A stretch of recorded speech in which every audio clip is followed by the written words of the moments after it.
77-ാം വയസ്സിന്റെ ചെറുപ്പത്തിൽ ദുബായ് ഭരണാധികാരി Sheikh Mohammed bin Rashid Al Maktoum Dubai നഗരത്തിനും UAE-ക്കും പുതിയ മുഖം നൽകിയ ദീർഘവീക്ഷണമുള്ള ഭരണാധികാരിയാണ് ഷെയ്ഖ് മുഹമ്മദ്. ജന്മദിനത്തിൽ നിരവധി പ്രമുഖരാണ് അദ്ദേഹത്തിന് ആശംസകളുമായി എത്തിയത്. വൈദ്യുതിയും കുടിവെള്ള പൈപ്പ് ലൈനുമില്ലാത്ത വീട്ടിൽ 1949 ജൂലൈ 15 ജനനം. പഴയ ദുബായിലെ അൽ ഷിൻഡഗിയിലായിരുന്നു ആ വീട്.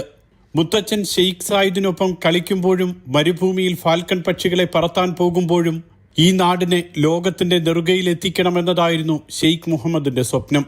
അത് യാഥാർത്ഥ്യമായി. ലോകത്തിലെ ഏറ്റവും ഉയരമേറിയ കെട്ടിട നിർമ്മാണം മുതൽ ചൊവ്വാ ദൗത്യത്തിനു വരെ അദ്ദേഹത്തിന്റെ ഭരണകാലത്ത് രാജ്യം സാക്ഷിയായി.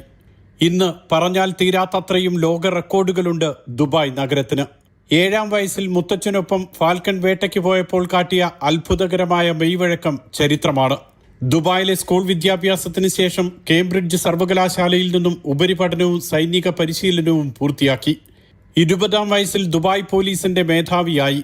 UAE-യുടെ ആദ്യ പ്രതിരോധ മന്ത്രിയായി ചുമതലയേൽക്കുമ്പോൾ ഷെയ്ഖ് മുഹമ്മദിന് പ്രായം 22 വയസ്സ് മാത്രം. ലോകത്തിലെ ഏറ്റവും പ്രായം കുറഞ്ഞ പ്രതിരോധ മന്ത്രി. 2006 ജനുവരി 4 ദുബായിയുടെ ഭരണാധികാരിയായി ചുമതലയേറ്റു. തുടർന്ന് വൈസ് പ്രസിഡന്റും പ്രധാനമന്ത്രിയും. ലോകത്തിലെ ദൈർഘ്യമേറിയ ഡ്രൈവറില്ല മെട്രോ, പറക്കും ടാക്സി, ദുബായ് കനാൽ, തിരക്കേറിയ അന്താരാഷ്ട്ര വിമാനത്താവളം, ഫ്യൂച്ചർ മ്യൂസിയം, ലോകം അമ്പരപ്പോടെ ഇന്ന് കാണുന്ന ഈ അത്ഭുതങ്ങളെല്ലാം Sheikh Mohammed bin Rashid Al മക്തൂമിന്റെ സ്വപ്ന സാഫല്യങ്ങളാണ്. Internet city, Dubai media city, ലോകത്തിലെ ഏറ്റവും വലിയ കുതിരപ്പന്തയമായ ദുബായ് വേൾഡ് കപ്പ്, ഇങ്ങനെ നാഴികക്കല്ലുകൾ നിരവധിയുണ്ട്.